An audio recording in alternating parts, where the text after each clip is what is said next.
I wanted to make a video covering a couple of different concepts. And in this video, I was going to go over a couple of different types of opens, trading the open, just general statistics for the open. And I was going to review, the one more bar concept, basically always in flips and, when the market is trying to flip and it's not quite able to in trading ranges. And then I got an interesting comment about talking about, 90% of bars traders can make and lose money, or sorry, on 90% of bars, traders can avoid a loss, is what I meant to say. So on 90% of bars in the stock market, traders are able to either buy or sell and would be able to avoid a loss if it's managed properly. But it's very difficult to manage those types of trades properly. So for right now, just focus on the purple text. I have purple, blue, and it's not over here, but there's green text as well. And it just correlates to the topics. I have a cheat sheet pulled up next to me just with the things I want to talk about on those topics. So right now, we're just going to focus on the purple text. So in just general stats for trading the open, by bar 6, there is a 50% chance that you have seen the high or the low of the day on any given day. By bar 12, there is a 70% chance you have seen the high or the low of the day on any given day. And by bar 18, there is a 90% chance that you have seen either the high or the low of the day. Usually, if the market remains in a trading range for the first, 20 to 25 bars, it'll try to, get some sort of breakout around bar 30. It's not well demonstrated over here. There is one example of basically the most recent trading day right here where we went sideways for the open and then we broke out around bar 30. So, if the market's in a trading range, you should keep in mind that it usually tries to break out around bar 30 if it's in a trading range for the opening hour. The two patterns that I'm going to discuss for trading the open, let me just get back to the day that I was on. The two patterns I'm going to discuss for trading the open are sell climaxes on the open. It can be used for buy climaxes as well. It's just the examples I have are for sell climaxes. So we're going to cover sell climaxes on the open and a couple examples of wedge opens as well. It's important to think about wedges as legs in trading ranges, I think. If, when you got to identify on the open if you think the market is in a trend or if you think the market is in a trading range. And one of the, easy ways that I think to identify a wedge is just look at the market and see if it looks like it's in a bull trend.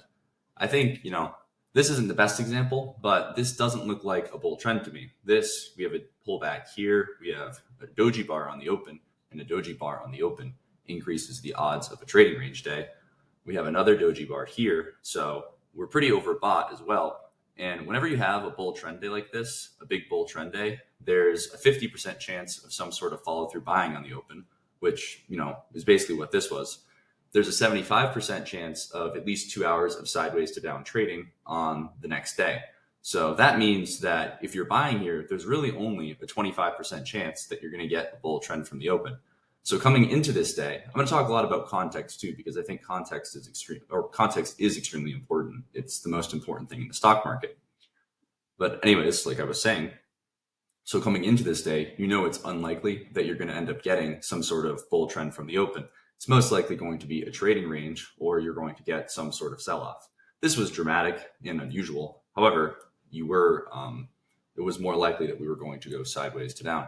So I thought this is a very clear example of a wedge open. It's a smaller wedge, and I'm going to show a couple examples of more complex wedges in a little bit here. But this is a very clear example of 1, 2. So bar 1 is the first top. Bar 3 is the second, and bar 7 is the third top. And so that's one of the reasons why, this buy the close bar is not all that good. On top of all the reasons I had just mentioned, you're buying a third push up. And it's really hard to see that. I struggled with that for a very long time, seeing when I was just buying the top of the wedge, but that's what you're doing. And then you get bar 8, a bear bar closing near its low. Given the context of the market, like I had just mentioned, it's reasonable to sell below bar 8. You know that there's a 50% chance. You can see, well, by bar 6, it's 50%. By bar 12, it's at 70%. So you can say, I don't know, whatever, 55 to 60% chance that you've seen either the high or the low of the day. And it's most likely we're going to go sideways to down. So you can take the short below bar 8 knowing that 75% chance we're going to get at least a couple hours of sideways to down trading. Now, if you were to take this short, it's okay to just put a stop above. But what some traders would do to increase their probability is they would put their stop a measured move up of bar 8, betting that the breakout above bar 8. Usually you'd want to do a measured move plus a few ticks because sometimes the market will go up a measured move and then reverse back down from that. But in general, traders here will be betting that they can either sell below and put a stop above and it's a possible high of the day. I think that's the better thing to do, especially if you're not a super experienced trader, because it's hard to use wide stops and scale in. But what other traders will do is they'll say, yeah, it's a good trade, but I want to increase my probability. And I think that if we get back to the bar 7 close, by the time we get back there, most traders are going to sell out of this trade, because if you bought the close of 7, you're obviously disappointed in 8. If you bought the close of 7, you're hoping that the traders, or sorry, if you're selling below 8, you're hoping the traders who bought the close of 7 are not going to have a chance to get out at break even. But what might end up happening is if we rally back to this area, there's going to be sellers above the breakout point. How do you know there's going to be sellers above the breakout point? Because there has been all day today. This is a spike. 76 and 77 is a spike. And this is the start of a channel. So this whole thing is a channel. And there were sellers above the first breakout point, the 78 high, bears made money. There were sellers above the 1 high, bears made money. And now, by the close of our 8, you can see the traders who faded the breakout here have also made money. So it's reasonable to assume that if you have a wide stop, even if you sold here, you're going to be able to sell more here and at least get out at your break-even point somewhere in here, and most likely get back down to at least this low. So it's okay to sell below 8 and just take a chance that we collapse, or at least sell off reasonably aggressively for a couple of hours. But it's also okay to sell and use a wide stop in that context. I think that this is a better example. This is July 23rd, 2024. And we're just going to look at the purple text for now. You can ignore these. So I think this wedge is a better example of a little bit of a more complex wedge. But you can still see, there are different ways to look at wedges. I think, for a couple of years, what I used to do was I would just say this is 1, and then a pullback, and then 2, and then a pullback, and then 3. And I would only look at the bars. I wouldn't look at the trend line sort of with the wedge and the 3 highs. So 1, 2, 3. And I think it's a mistake not to look at those 3 highs, because yes, you can just count wedges this way, but it's really important. And your context, your ability to read context will go up a lot when you start looking at wedges as 1, 2, 3, rather than 1 pullback, 2 pullback, 3. It's obviously important to know how to do both, but you're going to get a lot better at reading over, underlying context and larger wedges. So larger wedges are really important. I actually wasn't planning on discussing larger wedges, but it's important. So your ability to just look at this and say 1, 2, 3 is going to increase your ability to look at this and say 1, 2, 3. Because if you're just trying to count, 1 pullback, 2 pullback, it's really hard to do that. So your ability to just look at the lows is going to help you a lot with, reading when the market has had 3 pushes down. And yes, there's no clear trend line or no clean trend line, but sometimes there's overshoots. So bar 8 is just an overshoot of these 3 pushes. But anyways, in this area, wedges, very, very common on the open, and you should just think of it as a leg in a trading range. And when it is a leg in the trading range, when you get a leg up in a trading range, what are you then going to get? Most likely a leg down. So if you look at this, you could argue, it's a pretty tight channel. You make an argument it's a really weak parabolic wedge, or it's a really reasonably tight channel and a normal wedge. I looked at it as a reasonably tight channel and a normal wedge, but this does not look like a bull trend. This is bad context, but this is more of what a bull trend should look like. Again, given the context of big down and now big up, it's still probably just a trading range. But if you just cut out all the bars to the left, so forget about the first 17 bars and all the bars to the left, this is what a bull trend should look like, right? Good looking bull bars closing near their highs. Gets a bit climactic on 21, but in general, you have small open gaps here. You have here. Oops. You have here. So this is what you want a bull trend to look like. This looks like a bull channel at best. And all that bull channels are bear flags. So every bull channel is a bear flag, and every bear channel is a bull flag. Channels are just basically the market converting from a trend into a trading range. And eventually, this is another example of a channel. Eventually, the market just converts into a trading range. So channels are usually the start of a trading range. And that is why when you get a channel, the bottom of the channel is going to be a magnet. So this here, you had the spike and then you had the channel. And the top of the channel ended up being a magnet, the bar 36 high, if that makes sense. So channels are just trading ranges that haven't, it's the first leg in the trading range, I guess is the way to think about it. But point being, this is a wedge and it doesn't look like a bull trend. It looks like a leg in a trading range. So if it's a leg in a trading range, what are you supposed to do in trading ranges? You're supposed to sell the, you're supposed to sell the small bars near the top and buy the small bars near the bottom. So by near the bottom and near the top, I mean the lower and upper thirds. Just draw this. This, for me, you can see these little gray lines. The little gray line, this is the lower third, this is the upper third, and the in-between here is the middle third, with the red line being the exact middle. And you can see, if you're assuming that this is a trading range, and this is a leg in a trading range, you can sell below bar 11, thinking that it's probably going to at least test back down to the middle, if not the lower third.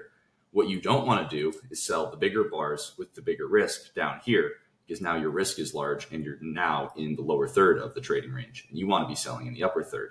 So as bearish as this looks, this is actually the buy zone. If you're taking this short, you also have to note that the channel was relatively tight. So we might go a little bit more sideways rather than just straight down, which is why we had a couple of sideways bars. However, sometimes what will happen is the wedges won't work and the market will continue to rally and you'll get some sort of midday reversal. So I wanted to go over a couple examples I have of midday reversals.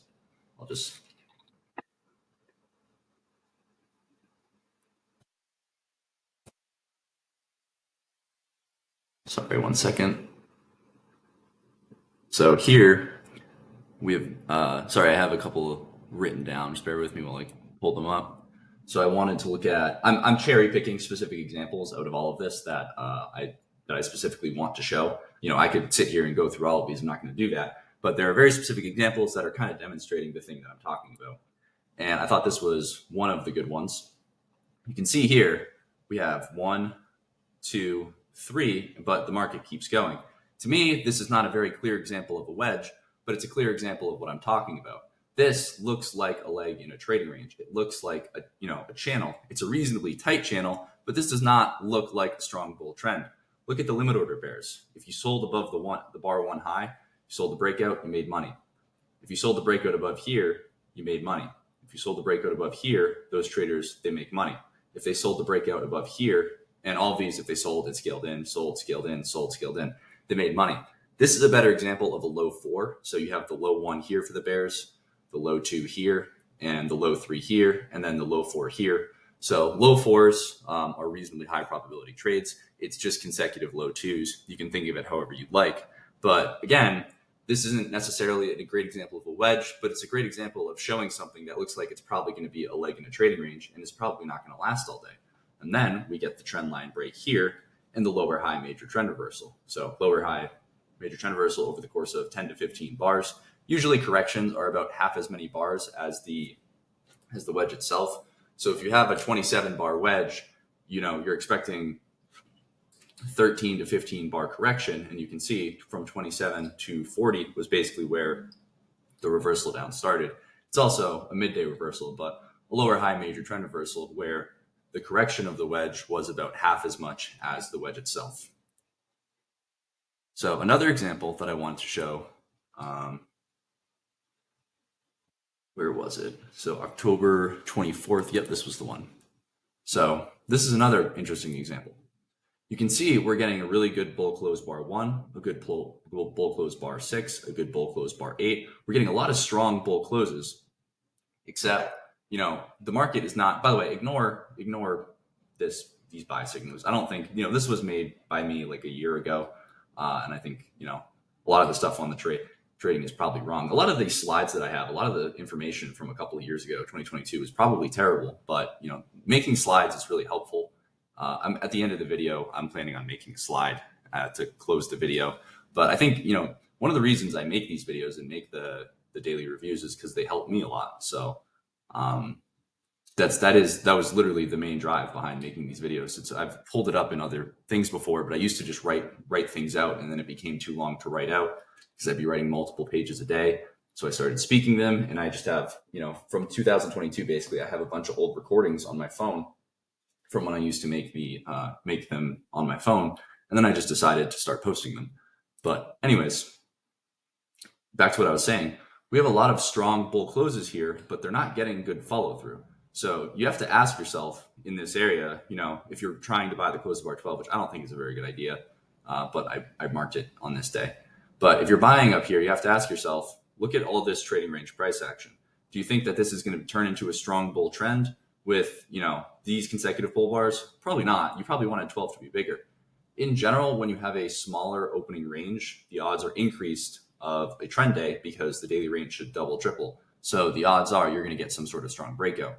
When you have a very large opening range, and you might wonder what small and large is. And to me, I can just eyeball it at this point.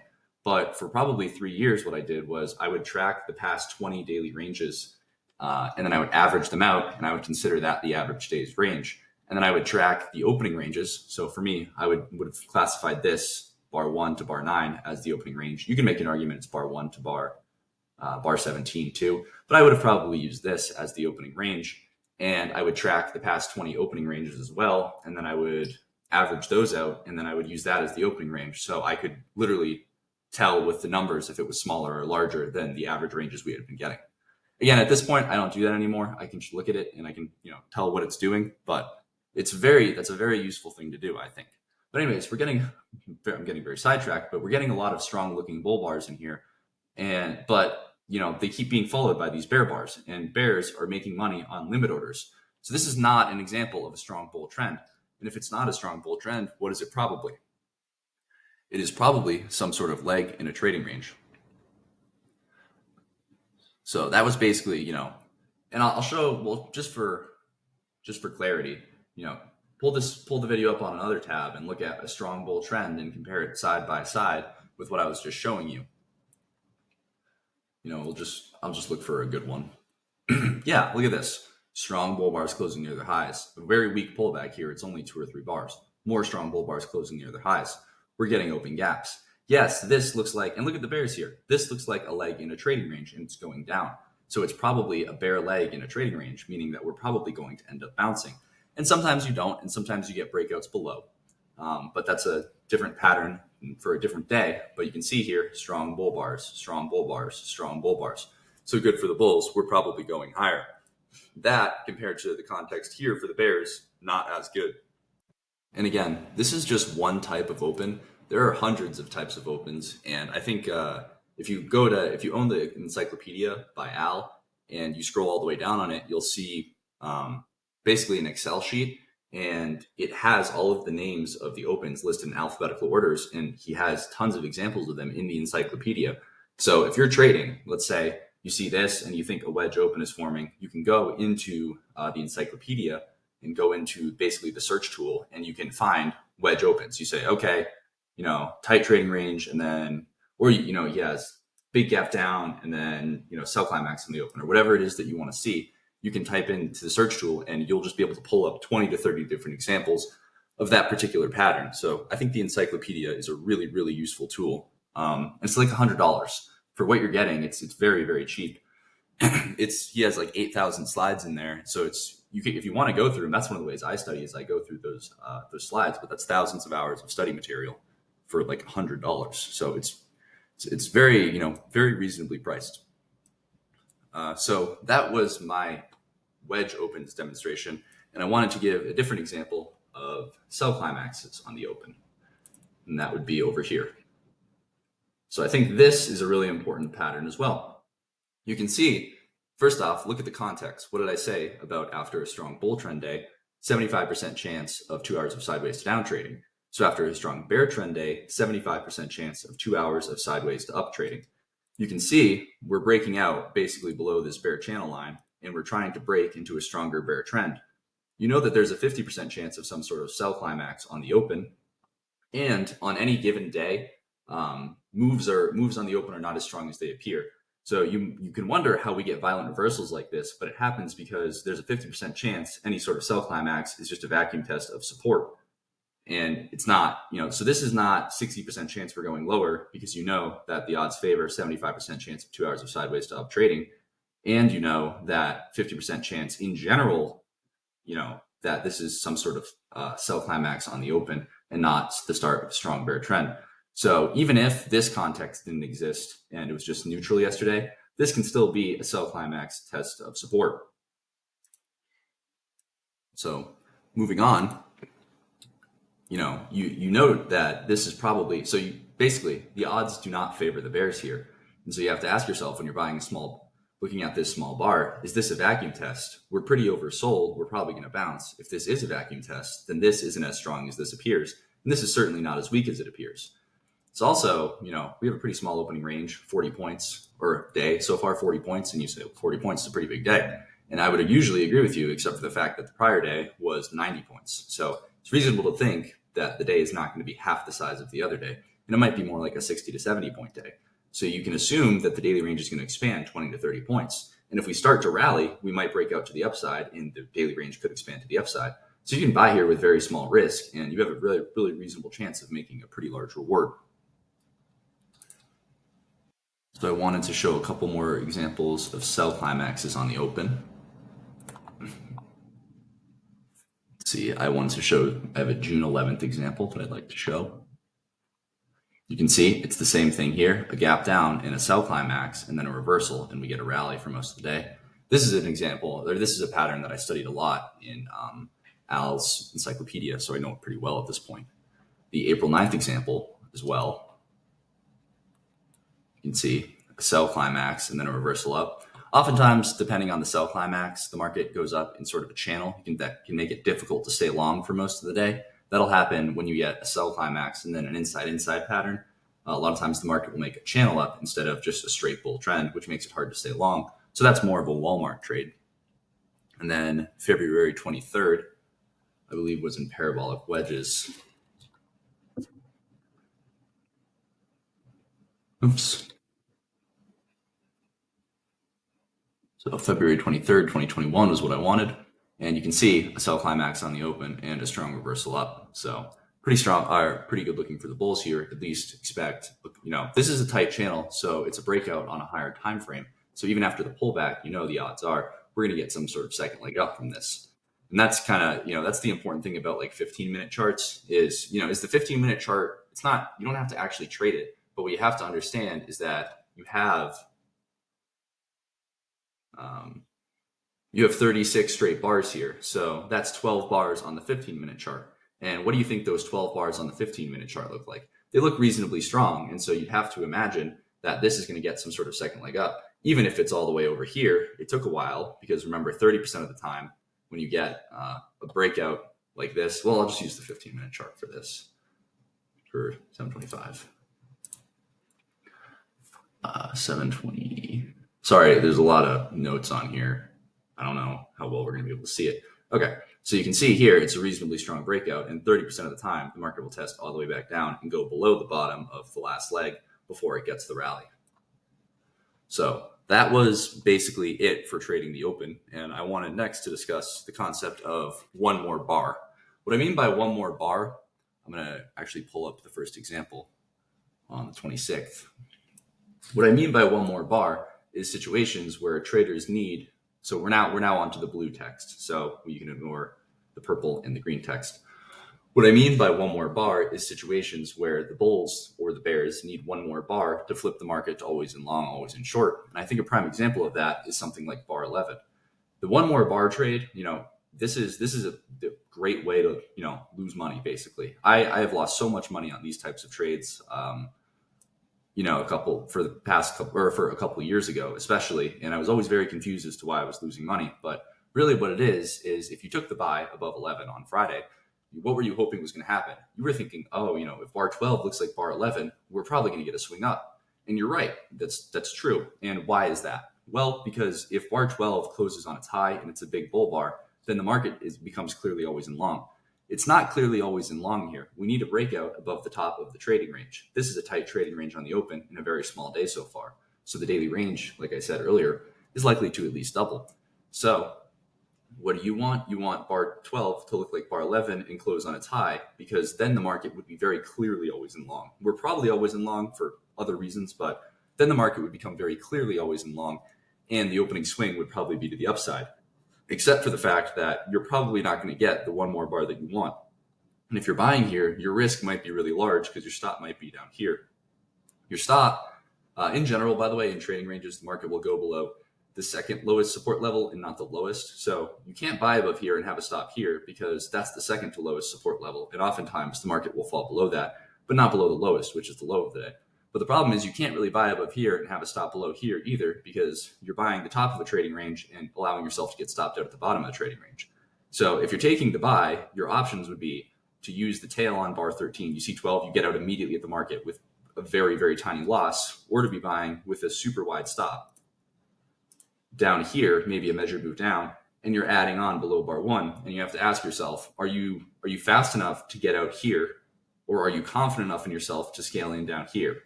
And the answer is probably not to both of those questions, because those are both difficult things to do. So that's why this is a very hard trade to take.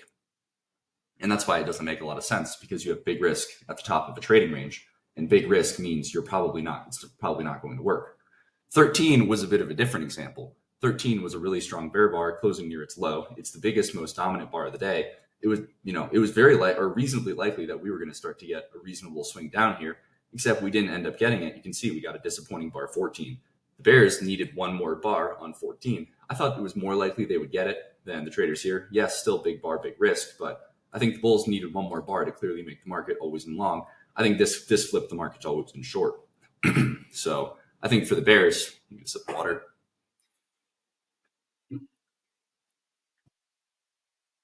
I think for the bears, this was a more reasonable sell. But again, you have to be quick to get out. You can't sell here and have a stop up here. If you're going to take that trade, what you have to do, if you're going to have a really wide stop up here, you can't have that. You need to have probably a stop, a measured move up. And you have to, if you're going to sell down here and sell more up here, you can see it wouldn't have been fun, but you would have been able to avoid a loss. So you sold here, you scaled in up here with a really wide stop, and it would have come back down to your entry price later in the day. And that's actually where we ended up finding some support on bar 68. So does it, should you do that? No, but are algorithms going to? Maybe. And that's the difference between, I think, theoretical trades and, strong trades, right? This is not actually, amazing sell to close. I don't think you probably need the market to, you need that one more bar for this to become strong sell to close.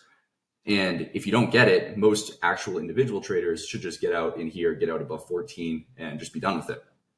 But algorithms, they can sell, and, they're trading billions of dollars and they're selling a couple of E-minis. So it's nothing on their account. It's very little volume. And so they can scale in all the way up, betting that this is still going to end up being some sort of trading range, because we're still within yesterday's trading range. And we opened in the middle of yesterday's day. So odds were, when you open in the middle of a large day, or when you open in the middle of the prior day, and the prior day was a large day, the odds are increased that you're going to get an inside day.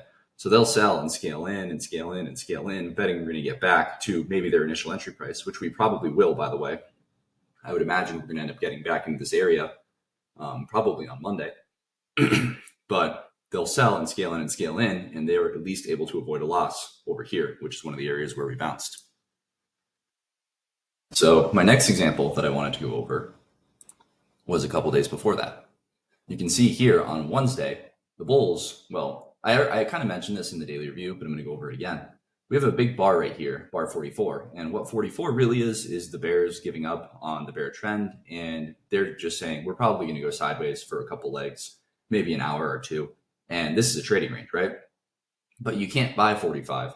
If you were buying 45, you have to think, what are you actually doing? Well, you're buying the first close above the moving average in 44 bars, not good.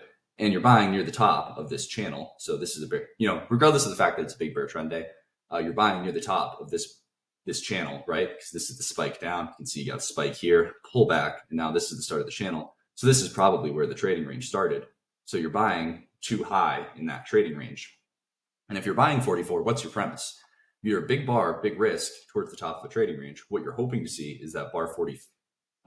If you're buying 44, you're hoping that 45 looks like 44, and you want a huge surprise and probably a rally all the way back up to the bar 4 low to fill the gap in. Now, what are the odds of that happening? They're really low. So if you were buying up here, you were hoping that you were just going to get another humongous surprise bar. This is bears giving up. You're looking for bulls to buy, and it's probably not going to happen on a big bear trend day. So if 45 looked like 44, that would change the entire context of the day. The whole day would be completely different because the bulls should not get that one more bar. This doesn't flip the market always in long. We had a gap down and then started to sell off. The entire day was always in short. So it's really not all that good to be buying in here because the bulls need another huge bull bar, and they're probably not going to get it. Additionally, look at bar 73. It's a good looking bull bar, but it's near the moving average. We'll probably also have resistance if we even bounce to the bar 59 low. There's going to be sellers here because this is a gap. So there's probably going to be sellers at this low. There's a gap between the bar 59 low and the 63 high because this is a breakout point. There probably should have been buyers below here. The traders who bought below here should have been able to scale in and make money, and instead they weren't. So there should be some sellers here. If you're buying above 73, you need the market to move. You want 74 to look exactly like 73, and you're hoping you're going to start a potential buy the close finish. Traders know it's unlikely to happen, and so what ends up happening is when you get disappointing follow through 74, you have to get out of the trade, and that's what's causing 75. But the bulls here, they need one more really good bar. They need 74 to look like 73, and if they get it, the market is probably flipped to always in long. But instead, you get a disappointing bar, which is the far more likely scenario. So one other area I wanted to discuss is where the bulls do get the one more bar, which is on this day. The context is different, obviously. We're always in long. And yes, if it might be big down, big up, it might be trading range, but the odds favor to bounce today, and the range was not that big, so we were probably going higher. So the context was better, but I think the concept can still apply. So bar 15, it's possibly a second leg trap. You have 9 through 13, pullback 14. So 15 might be a second leg trap. Again, the context was good for the bulls, so it was less likely here. But that is potentially the argument for the bears. So what do the bulls need? Well, they need one more bar. They need one more good looking bull bar breaking out above the high of bar 1. Notice how this does not break out of the low. This does not break out of the high, and it's only one bar, and it's only one bar. Here you have the consecutive bull bars. You have two bars, 15 and 16, and they close above the breakout point, the bar 1 high, which is the high of the day. And the bears who sold above bar 1 and tried to scale in and make money weren't able to. So the bears are trapped, and the bears have been getting trapped. Here, this is context more, but the bears have been getting trapped. And again, I keep emphasizing this point, but I'm going to again. It's incredibly important that you got that one more bar and it closed above the high. So now you have consecutive bull bars and you have the breakout. You want follow through for the breakout, but I think you could argue 15 broke out of the 14 high and it was a bit of a surprise bar. So I look at it more as a surprise bar with follow through. So I had, I believe, one or two more examples on this topic. And yeah, if you get the one more bar, a lot of times it does lead to a swing trade is the point because it clearly flips the always in. Again, this isn't the best example of it, but the concept still applies. But a lot of times when you get that one more bar, the market does get a swing. So here, we're going to start with this example, bar 71. It's a good looking bull bar closing near its high, but look at the context. You're buying the top of this tight trading range starting here. So 60 was a bit of a surprise. Started a trading range with basically the top of the bar. So this whole thing's in a trading range. I'd assume you're buying towards the middle of the day. I'm just highlighting the problems with it before I get into my main points. But you're buying basically the middle of the day. It's not a good trade at all. But I have taken this trade before a million times and just gotten upset when I lose. And what you start to realize over the years is that what you're hoping for when you buy and what you very occasionally will get, you'll get it just enough to keep you coming back to these trades, but you won't get it enough to make money on the trade. Is you want 72 to look exactly like 71 and be a big bull bar closing near its high. Why? Because if you get that, we're probably still going to stall in here. So again, it's not the best example, But the point applies that if 72 is a big bull bar closing on its high, we're probably going at least a little bit higher. And there's an increased chance of some sort of buy the close finish. And so you're sitting here thinking to yourself, well, if it is a buy the close finish, I'm going to get in all the way down here. And then, maybe we go all the way up here and I make a whole bunch of money. And that's true. And very occasionally you will, but it's so much better to just wait and see the breakout. If 72 is a good looking bull bar and closes above the bar 56 high, then you can take that buy, increased chance of the buy the close finish. If 72 is a smaller bull bar, let's say it's a reversal bar up like 66 and it does not close above this 56 high, I would probably still just wait for more information. So this is an example of within this trading range, big bar, big risk near the top. 35 is another interesting example. It's a huge bear bar closing near its low, not quite near its low, but it's in the middle. It's basically the lower part of a trading range. There's going to be some support here. Why? Because the bears who sold the close of bar 17, they scaled in. Let's say they had a stop, a measured move up somewhere up here, because you can't sell here and have a stop here. There's going to be more sellers than buyers up here. This is a trading range. So this is an area for traders to sell. This is not an area for traders to buy. So they sell the close here and they sell more higher up here, and they're going to use the sell off to get out of break even. But my point being, had 36 looked like 35, it's very unlikely that it's going to happen. But had that happened, it would dramatically increase the chances that we're going to get some sort of collapse.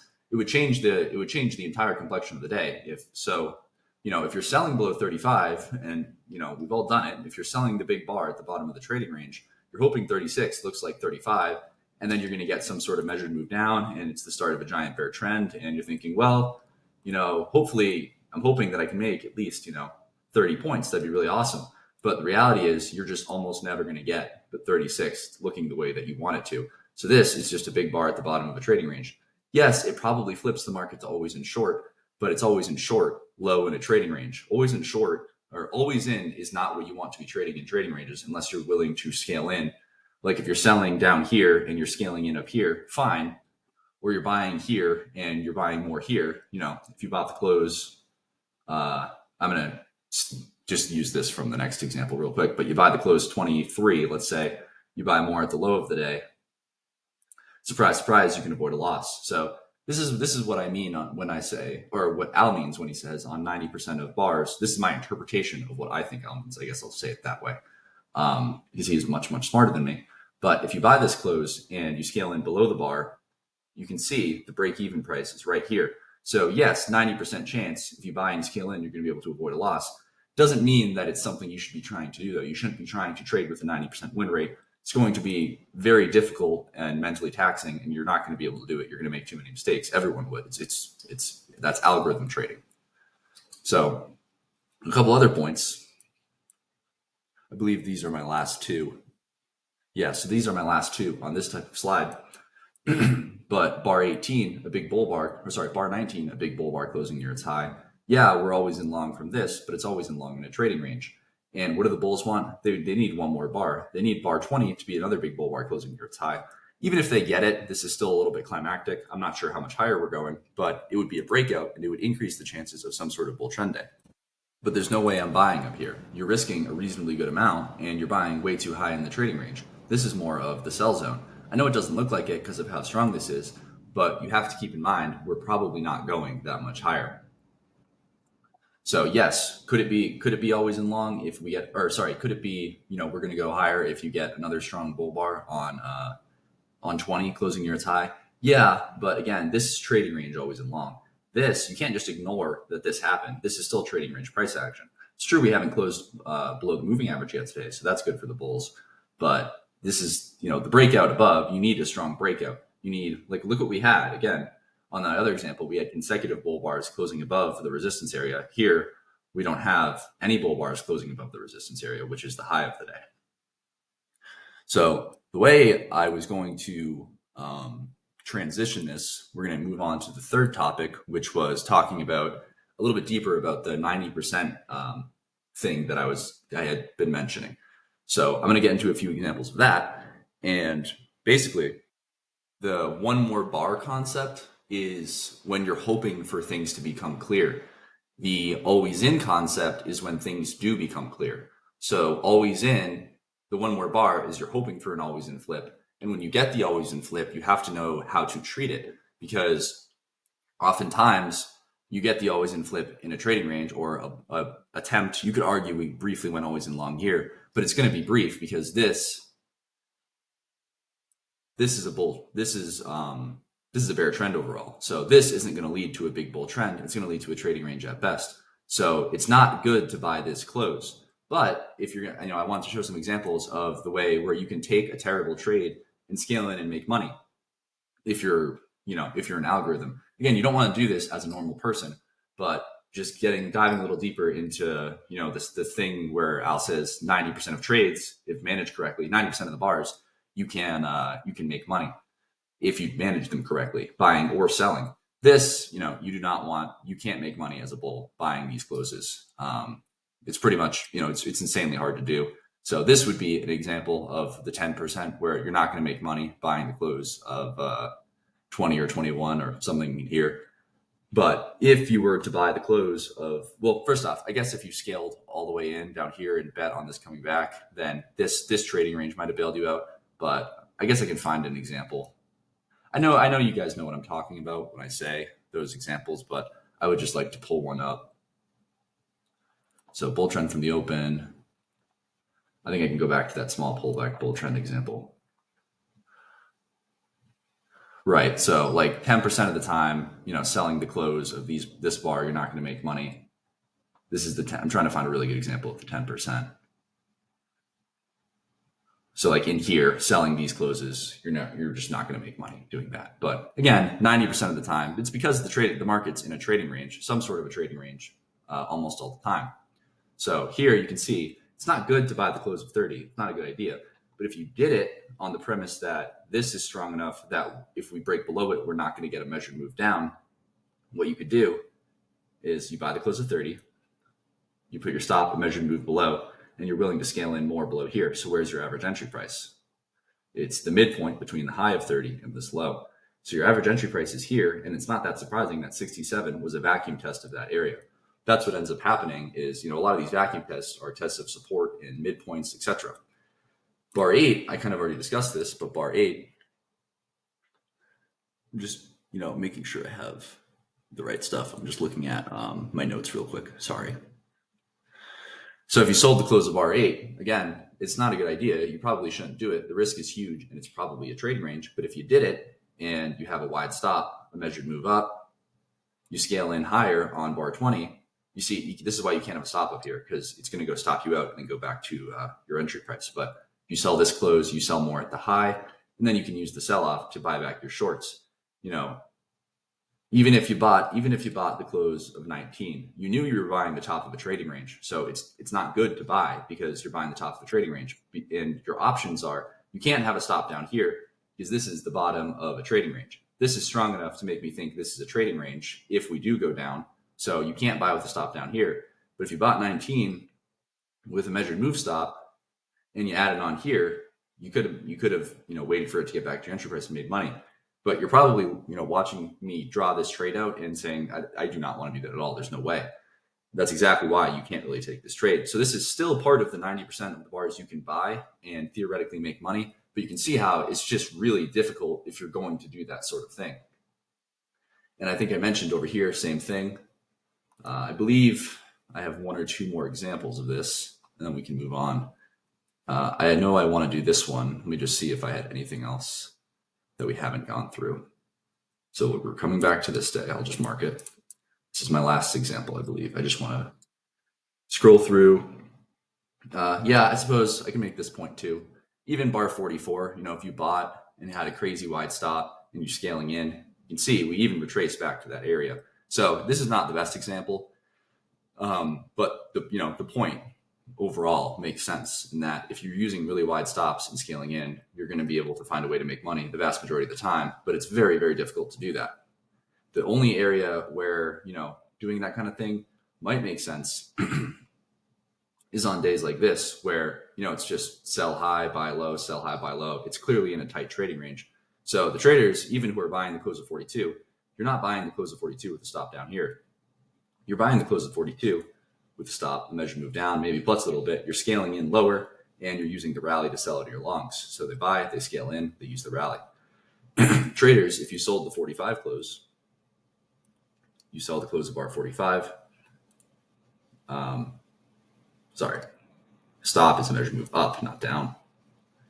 And you scale in higher, maybe at the 42 low, maybe you try to get in a little higher, whatever, 50%, wherever it is. You can see we're going to come back to that price, and we do them. I don't think we quite get there on 56, but if you were, that stubborn and you held, you could have basically used over here to get out. And even if you bought the close of 71 or you bought above 71, look at the high of 71. So you buy above here, you say, I'm going to buy above the next bull bar. I'm hoping we're going to get an upside breakout. I know it's probably not going to happen. So I'm going to use a really wide stop, and I'm going to buy more above the next bull bar and use the 50% to essentially, or, get out around break even if I can. You can see bar 76.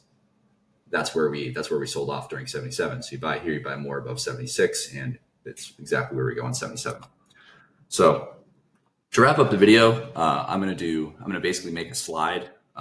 So I haven't seen the day. I obviously prepare for these videos, but I haven't prepared for the day I'm about to show. So I might be a little bit more choppy with my talking. But okay, I'm going to pause the video for a second, and I'm going to pull up a slide. I'm currently going through 2021. So this is one of the ways I like to study. I'll just show you guys. So I obviously name all my slides, and I'm currently going through the 2021 slides. There we go. So basically, I started in January. I did January, February, March, April, May, and now I'm in June. And June 17th was the last slide that I did. I have looked at June 18th. I looked at it, right after I did 17th. I checked out the 18th and decided not to make the slide, and I was going to do it later. But this is a really good way to study, to just make a bunch of slides. So I'm going to pull up June 19th. I have not seen the day yet. Well, first I'm going to pull up the 18th and talk about the context of the daily, weekly charts, etc. And then so you have a visual essentially of what you want to see going into the 19th. Okay, so if I was going into June 19th, this is I have pulled up June 18th, 2021. I guess it would be June 21st because this is a Friday. Okay, so if I was going to pull up June 19th, 2021, let's say it's the open of the day, and I don't know what I'm looking for. For me, on this day, this seems like towards the middle of a trading range on the daily chart. So we might have more of a trading range day, because if you were selling here, you'd be selling the exact middle of the trading range day. On the weekly chart, I would assume, you have a big bear bar closing near its low. Again, this is just analysis I'm doing right now. I haven't looked at this, but you have a big bear bar closing near its low. You're hoping it's going to get to at least the moving average during the week. Doesn't mean we're going to do it all in one day on Monday. It's 100 points away. So possible we get a big bear trend day, but not all that likely. Because again, I think the daily chart, we're in the middle of a trading range. So let's go to the 15-minute chart and pull up the 21st.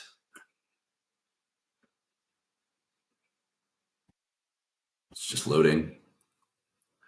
All right, so not a big bear trend day, the exact opposite, a big bull trend day. So the first thing I would look at, you can see we have a bear trap on the open. So what I would do is, this is now going in my traps on the open. So bear trap.